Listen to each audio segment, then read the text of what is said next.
Olá, alunos de Problemas Ambientais Globais da eletiva. Essa aqui é a nossa primeira aula online e como tema eu procurei pegar um tema bem teórico, tá? Para a gente poder abordar ele com calma, com tranquilidade. Para ser bem eficiente, eu peguei esse vídeo e dividi ele em dois, certo? Então, primeiro a gente vai ver as características gerais, né, as principais causas aí e as consequências do aquecimento global. E depois a gente vai ver mais consequências e esse aspecto da mitigação desse aquecimento global. Para não ficar muito longo, eu acabei dividindo em dois. Vamos lá, pessoal. Então, sem demoras, o que é o aquecimento global? Bom, o aquecimento global, como o texto aqui está dizendo, né, ele é um processo de mudança de temperatura, mas ele não envolve somente a temperatura que a gente está sentindo aqui no momento, mas também a temperatura da atmosfera geral, certo? Então, em todos os lugares do mundo você vai sentir essa alteração, e também dos oceanos. Por quê? Os oceanos eles têm uma forte influência aí sobre os aspectos climáticos. Se a gente for, vocês, quando vocês forem estudar climatologia ou alguns aspectos da climatologia, vocês vão ver que boa parte das correntes marítimas elas têm uma direta relação com essa alteração climática, além dos efeitos atmosféricos, obviamente.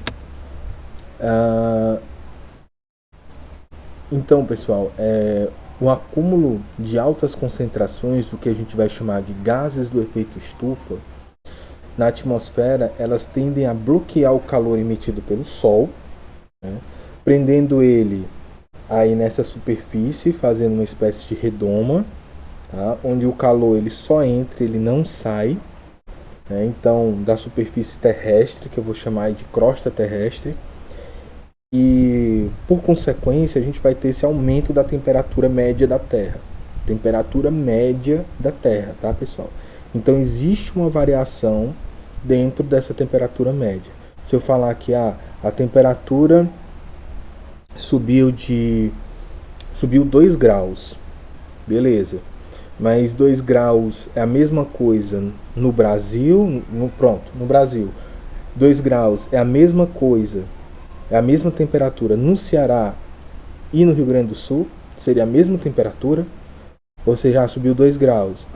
Estou aqui no Rio Grande do Sul, está 25 graus, foi para 27. Eu estou aqui no Ceará, subiu 2 graus, né? A temperatura está 35, vai para 37 graus. Não necessariamente, tá, pessoal? Além dos efeitos globais, eu tenho as relações dos microclimas, onde a presença de florestas, tipos de florestas, a pluviosidade, né, a quantidade de chuvas, né, a concentração dessas chuvas, elas podem sim fazer com que esse clima seja mais ameno ou seja agravado. 2 graus pode significar muita coisa para o Ceará, já que a gente tem grandes períodos de estiagem, né? Então pode significar uma mudança muito drástica. No entanto, para o Rio Grande do Sul pode não significar nada. 2 graus, bom porque o frio aqui é muito grande. Então, temperaturas mais altas, elas para eles seriam mais amenas, né? Ou poderia agravar, porque esses 2 graus poderiam se transformar em uma temperatura negativa, então ficar mais frio. Então isso é o problema, né? Essa é a grande questão do aquecimento global. A alteração que acontece no planeta inteiro, mas que para cada localidade pode influenciar, pode ter uma significância diferente. É uma alteração climática diferente.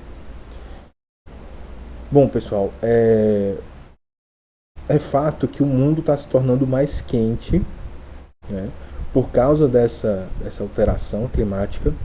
Mas uma pergunta que a gente pode se fazer é que se esses processos eles são naturais da Terra, né, ou seja, naturalmente a Terra vai passar por períodos mais quentes, períodos mais frios, ou se essa questão da alteração climática, dessa variação de temperatura média da Terra, ela é decorrente, né, o motivo dela, a causa dela é a ação humana. Então fica essas duas perguntas, né? E eu vou tentar respondê-las. Primeiro vamos falar sobre a alteração climática que ocorre naturalmente, tá, pessoal? Nessa primeira foto aqui, deixa eu pegar aqui o meu mouse, nós vamos ter a demonstração de como essa energia ela chega na Terra, certo? A principal fonte de energia térmica que a Terra vai ter é o Sol. O Sol ele vai emitir radiação ultravioleta, né? E essa radiação ela é transmitida pelos fótons. E esses fótons eles vêm aqui nessas ondas de energia, elas vêm do Sol para a Terra. Como ela está incidindo diretamente e ela tá no vácuo aqui, na ausência de ar, ou seja, no espaço, então ela vem quase que diretamente. Então, quando ela chega, ela encontra a atmosfera. E a atmosfera ela é feita por essa estrutura aqui, ou seja, a gente vai ter essa camada externa e uma camada mais interna. Nessa camada mais entre a camada externa e a interna, a gente tem a concentração de gases, certo? E esses gases do efeito estufa. E aí essa radiação ela vai incidir, ela vai bater na crosta terrestre, uma parte dela vai atravessar, né, os gases de efeito estufa, ela vai bater na crosta terrestre e ela vai ser refletida. Ou ela é refletida de volta aqui para minha atmosfera, onde ela vai ficar em zigue-zague, ou então ela vai voltar para o espaço, certo? Ela vai ser 100% refletida. Nesse quadro aqui eu falo um pouquinho melhor dessa relação, tá? Prestem atenção só nessas linhas amarelas aqui. Essas aqui não vão importar muito pra gente agora não. Nessa amarela fala o que? 100% da radiação solar está chegando. E aí eu venho aqui, ó, 100%. Desse 100%, 25% é instantaneamente refletida e volta para onde? Essa segunda foto aqui, a primeira foto aqui, ó, volta para o espaço. Simplesmente ela bate nessa camada e volta para o espaço. Ela é refletida. Os outros 25% acaba sendo absorvida por essas moléculas que estão aqui, certo? Então essas moléculas acabam absorvendo 25% dessa energia que está vindo do Sol. E aí finalmente essa energia chega. Quando ela chega, né, e ela encosta aqui na crosta terrestre, 45% dela é absorvida pela crosta terrestre, mas ainda tem 5%. E esse 5% é o que vai ficar refletindo dentro aqui, né, dessa minha redoma. Então aqui a gente vai ter a presença dos gases de efeito estufa, aqui a gente tem a parte externa e aqui a gente tem a parte interna. Mesmo princípio para refletir essa radiação eu vou ter aqui, né, internamente, porque basicamente os mesmos componentes, tá? Quimicamente falando, a gente vai ter basicamente os mesmos componentes. Nessa terceira imagem aqui, nós vamos ter o que? Um percentual, né, de emissão de gases de efeito estufa, ou seja, esses gases que compõem essa figura 2 aqui, mas aqui ele está dando esse percentual num valor de milhões de toneladas. E ele indica que o Pará e o Mato Grosso, né, Pará aqui em cima e o Mato Grosso aqui embaixo, eles vão ter os maiores percentuais, ou seja, o Pará vai ter 2.377,8 milhões de toneladas, certo? E Mato Grosso vai ter 2.315,8 milhões de toneladas. Ou seja, eles vão estar jogando na atmosfera grandes quantidades desses gases que fazem, né, esse efeito aqui que a gente vai chamar de efeito estufa, tá? E aí, quem são esses gases, né? A gente vai ter o N2, né, que é o nosso óxido nitroso. A gente vai ter o CH4, que é o gás metano. A gente vai ter os CFCs, certo? Cloro, cloro, clorofluorcarbono. E aqui a gente vai ter o CO2, que é a maior parte da concentração é feita dele, certo?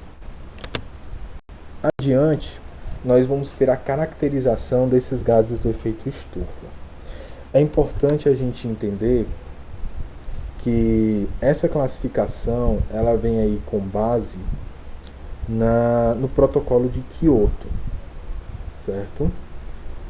E o protocolo de Kyoto foi um protocolo muito importante, certo?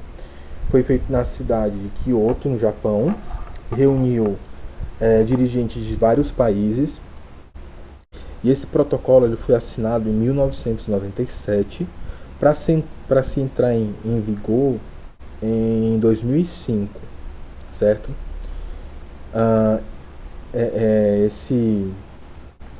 Esse protocolo, né, ele tem a principal intenção, né, de diminuir a quantidade desses gases, de emissão desses gases do efeito estufa, né?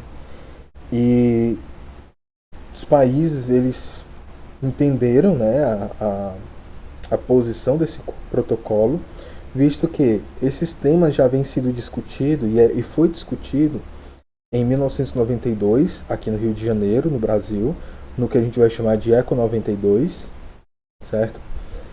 E por consequência previu-se, né, que o acúmulo desses gases de efeito estufa eles iam provocar problemas para todas as nações. Então, né, foi criado o Comitê, né, das Nações Unidas, voltado única e exclusivamente para a questão das mudanças climáticas, e foi previsto que a gente ia diminuir, né, o mundo todo, todos os países iam diminuir até 5,2% em relação aos 5,2%, né, da emissão ao equivalente a 1990. Então, gradativamente, né, essas medidas iam sendo tomadas para que diminuísse principalmente a emissão de gases como o metano, CO2, os órgãos fosforados não, os fluoretos, né, os carburetos, e assim a gente conseguisse uma diminuição desses efeitos climáticos que podem ser extremamente maléficos aí para a sobrevivência do ser humano na Terra. Lembrando que todas essas medidas são em prol do ser humano, tá? Não pense que porque o planeta vai ficar mais quente, não, tudo isso está sendo voltado pela manutenção da vida humana no planeta, tá?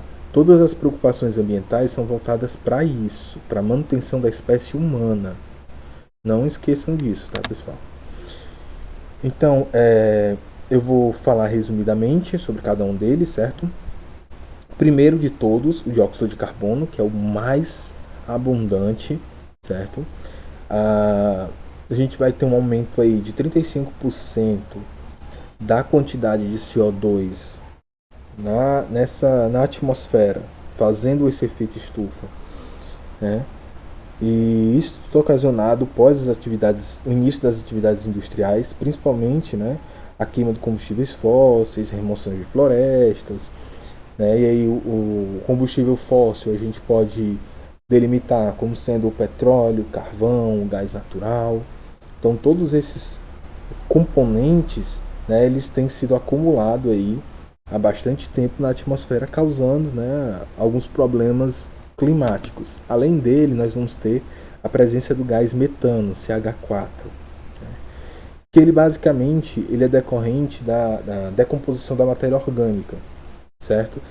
E o problemático é quando ele vem, né, não simplesmente de mangues ou então de pântanos, que acontece muito, a gente tem uma alta concentração de gás metano aí, mas principalmente dos aterros sanitários, dos lixões, em que a gente vai ter concentrações gigantescas, certo? Boa parte do lixo orgânico, e a gente pode colocar que cada pessoa diariamente, né, uma média, vai produzir 2 quilos de lixo por dia, né, e desses 2 quilos de lixo, uns 70%, não, menos, uns 54, 55% aí, eles vão ser de origem orgânica.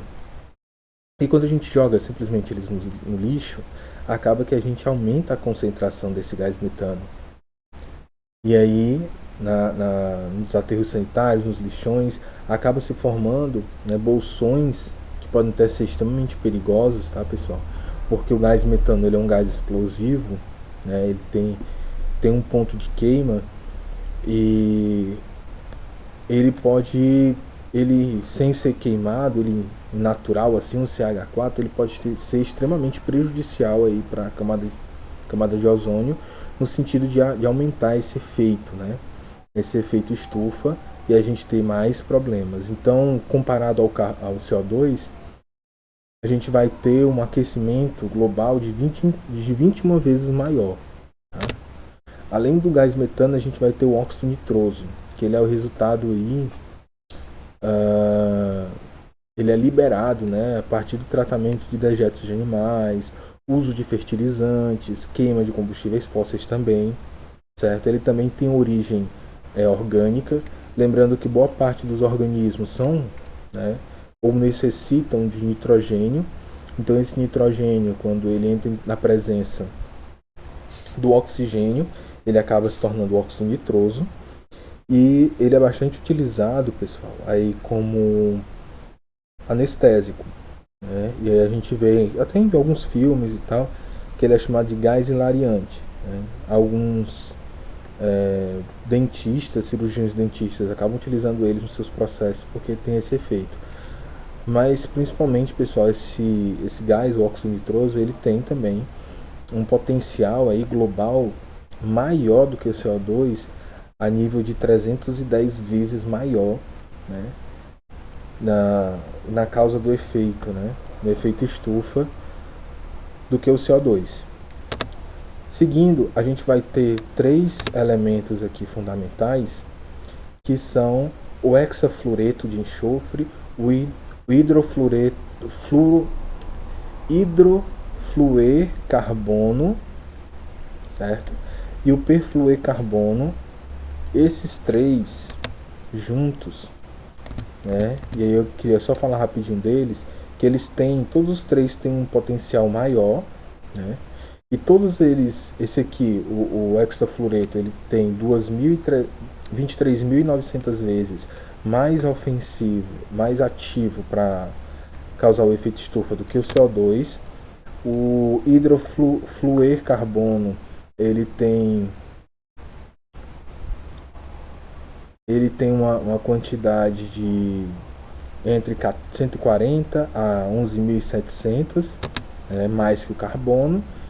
E o perfluorcarbono, ele tem um potencial aí de 6.500 a 9.200 a mais que o carbono.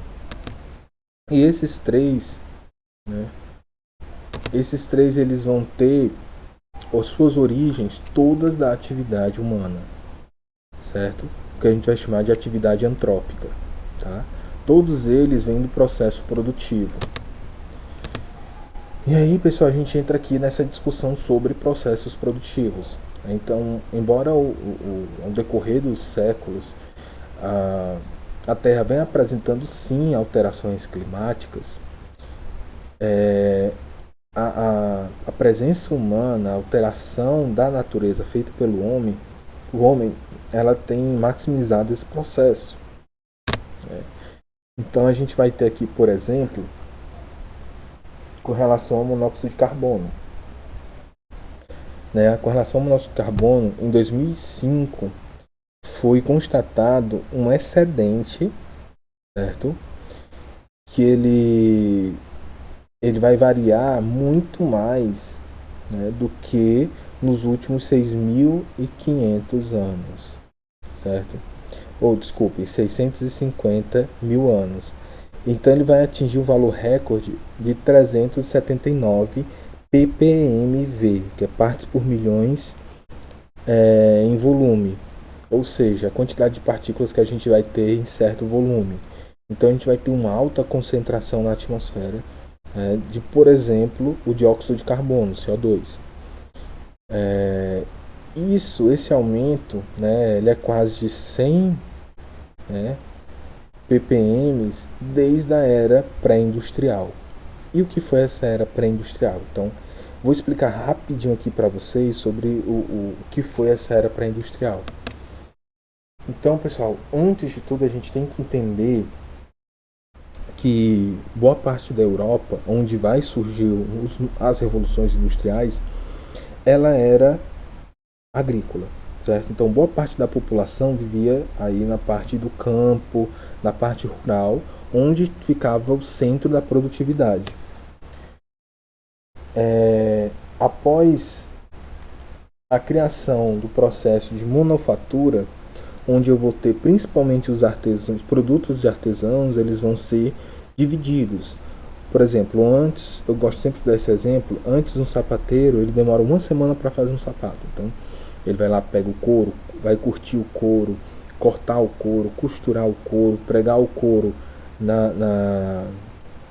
no solado que antes era feito de madeira, né? E vai pintar, vai colocar os detalhes, o cadastro e colocar à venda. Todo esse processo, vamos dizer que dure uma semana. Quando ele tem muitos pedidos, ele pega e fraciona a atividade. Então, ele vai ter alguém que vai se especializar na produção e no preparo do couro para a produtividade de sapatos. Eu vou ter alguém que vai fazer o solado de madeira. Eu vou ter alguém que vai fazer as costuras, uma outra pessoa que vai fazer a pintura e uma outra pessoa que vai juntar todos os elementos, vai colocar, pregar o calçado e tal e colocar à venda. A esse processo de divisão, né, a partição das tarefas eu chamo de manufatura, certo? Então isso é o início da Revolução Industrial. Pode parecer, mas industrial tem a ver com máquina. Primeiro eu vou ter a manufatura. Depois que eu tenho a manufatura, e isso aí a gente está falando, né, no século XVII, século XVIII, na verdade, onde a gente vai ter a origem da manufatura, 17 e 18. A gente vai ter início à Revolução Industrial propriamente dita só lá, né, já no século XVIII, em 1760, onde eu vou ter as primeiras tecelagens, né, e a função delas é justamente a produção de algodão, ou seja, a origem delas é a partir da demanda de mais produto. Então estava precisando de mais roupas, tinha mais pessoas, então a gente começa a ter as primeiras tecelagens. E aí cria-se as primeiras máquinas, certo? Que uma das primeiras máquinas a serem criadas foi a máquina de tear, onde ele pegava a lã e conseguia fazer os tecidos. Pegava a lã crua e fazia os tecidos. Pegava o algodão cru e fazia os tecidos, certo? Em 1860 até 1900, nós vamos ter a segunda revolução industrial, onde a gente vai ter aí, agora sim, a presença das máquinas, né? As máquinas elétricas e a combustão, tá? Então a gente vai ter a utilização do vapor, a gente vai ter a queima do combustível fóssil e a gente vai ter também o manuseio, né? E o manuseio do aço, né? Do metal. E aí a gente vai ter, como a gente está vendo nessa segunda foto aqui, né? A questão do trabalhador industrial, né? Então, espaços confinados, pequenos, totalmente insalubres. Então, até 1990 nós vamos ter a origem de todo esse maquinário e principalmente com a ascensão da eletricidade, nós vamos ter o surgimento de novas máquinas, novos processos produtivos. E finalmente nós vamos ter aí, né, a terceira fase da nossa Revolução Industrial, a qual a gente está falando de 1900 até os dias atuais, onde a gente vai ter a informática, a informatização da informação, a gente vai ter celulares, computadores, nós vamos ter internet, né, e vamos ter engenharia genética, como centro principal. Alguns geógrafos, alguns sociólogos falam numa quarta revolução industrial, onde a gente vai ter o início aí da inteligência artificial e da biotecnologia, né? Não, eu não vejo muita discordância ainda sobre os autores com relação a isso, mas é importante a gente saber aqui, né, que existe essa ideia de uma quarta revolução industrial voltada mais para essa área de produtiva. Então, pessoal, a gente vem aqui, né, sobre outro aspecto das mudanças climáticas, principalmente relevante à sua origem. A gente falou um pouquinho aqui dos gases, do que é que ele pode ocasionar, de onde surgiram esses gases, né? Por que tem a presença desses gases. Então, a gente tem a presença dos gases referente aí à evolução a evolução do mercado, da produtividade, da industrialização, certo? Então a gente vai perguntar, a partir dessa origem, né? Ao passo que as mudanças do clima no passado decorreram de fenômenos naturais, a maior parte da atual mudança do clima, particularmente nos últimos 50 anos, onde a gente vai ter o auge aí, né, da Revolução Industrial, é atribuído às atividades humanas.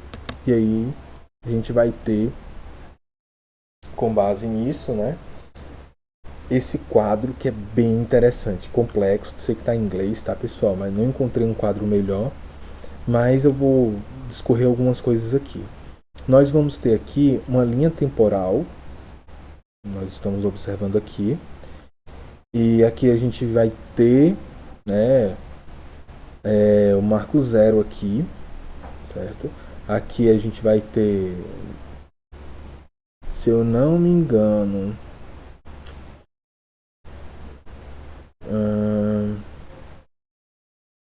não, pronto, tá aqui. Aqui nós vamos ter o nascimento de Cristo, né? Então, ou seja, ano zero mesmo. E aí a gente vai ter aqui Império Romano. Então, tá aqui todo o desenvolvimento humano, certo? Beleza. Aqui, todo o desenvolvimento humano não, todo o desenvolvimento da Terra, do planeta. Aqui nós vamos ter, ó, o esfriamento, né, da Terra, aproximadamente, né, 2.200 anos. Nós vamos ter aqui um período de era do gelo, né, que aqui a gente vai chamar de período migratório. E aqui a gente vai ter um aumento da temperatura, certo? E aqui a gente vai ter o êxodo dos hebreus no Egito, né? Então todo esse processo. Aí aqui a gente tem o auge, né, aqui de altas temperaturas, e a temperatura vem baixando e a gente entra numa era um pouco mais fria.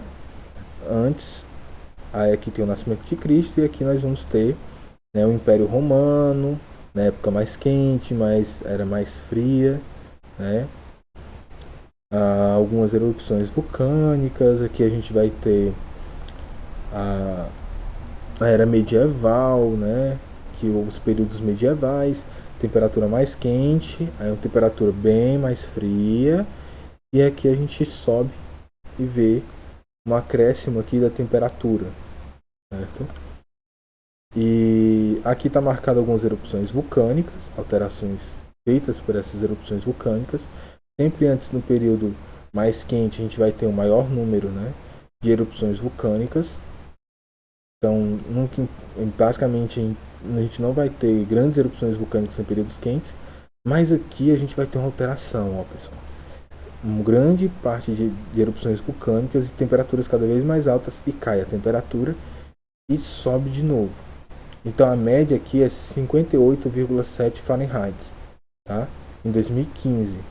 E aí a gente tem uma queda da temperatura, mas a gente começa a ter uma alteração nesse ciclo, ou seja, as ondas estão ficando cada vez menores, mas intensificadas. Então a variação de quente e frio, de temperatura média da Terra, está sendo ocasionada, está sendo alterada, e isso pode envolver sim a atividade humana. Tá? Então aqui é só para demonstrar para vocês, né, do que é que a gente está falando. Aqui é o esfriamento da Terra, criação depois do Big Bang, formação da Terra, certo? Aqui a Terra sem água, né, o planeta Terra, e aqui começa a se preencher, formar a atmosfera, e aqui a gente tem o início, né, do período glacial, glaciação, até a Terra começar a se esquentar de novo. Então o efeito estufa, ele vai justamente surgir no intuito de que a temperatura da Terra se mantenha o mais estável possível. Mas vão ter sempre alterações aí geológicas, naturais, e também agora a gente tem a influência do homem, principalmente nesses últimos 50 anos, que está influenciando bastante esses picos de calor e de frio. Então, pessoal, as principais, disso tudo que a gente está falando, as principais evidências que a gente vai ter sobre o aquecimento global, elas são determinadas aí basicamente pela temperatura média global, certo? E aí a gente vai ter essa temperatura do ar e dos oceanos. Além disso, um outro fato marcante vai ser o derretimento, né, das geleiras, né, da neve, do gelo, ali presente nas regiões dos polos, onde a gente vai ter uma temperatura bem mais fria. E o que ocasiona com o derretimento dessas geleiras? A gente vai ter um aumento aí do nível do mar. Com esse aumento a gente vai ter uma maior incidência de tsunamis, regiões antes praianas agora não mais praianas, vamos ter regiões mais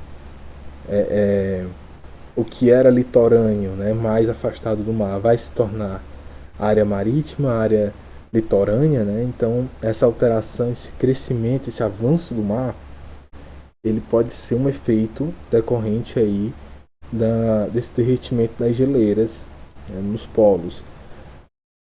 E a todos esses porquês, né, tanto essa medição de temperatura média da Terra como essa característica do aumento do volume de água do mar, eles tornam-se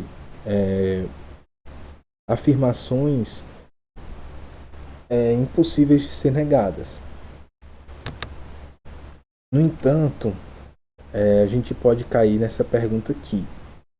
Se na natureza, que a gente viu lá no quadro, aquele quadro em inglês, né? Se na natureza tudo é cíclico, ou seja, tudo tem os seus altos e baixos, seus grandes desenvolvimentos, né, seus picos de calor, o derretimento das geleiras, que pode ocasionar aí o derretimento das calotas polares, né, eles realmente podem ser uma prova do aquecimento global? Então eu queria fazer essa pergunta para vocês, para finalizar essa aula aqui. E a gente vai fazer outra aula. E aí eu vou responder essa pergunta, né? E depois de respondida, a gente vai continuar nossas aulas. E eu quero que vocês tentem responder, me enviem, tá? Vou deixar no meu Instagram para vocês me enviarem resposta. Ou então no Google Class, né? Não sei como é que vai estar essa questão, mas tentem me responder essa pergunta e eu vou mandar mais materiais para vocês escritos, nesses slides também, vou disponibilizar tudo para vocês, tá bom? Qualquer dúvida, entre em contato comigo e tentem aí responder a pergunta e vamos lá estudar. Valeu, pessoal!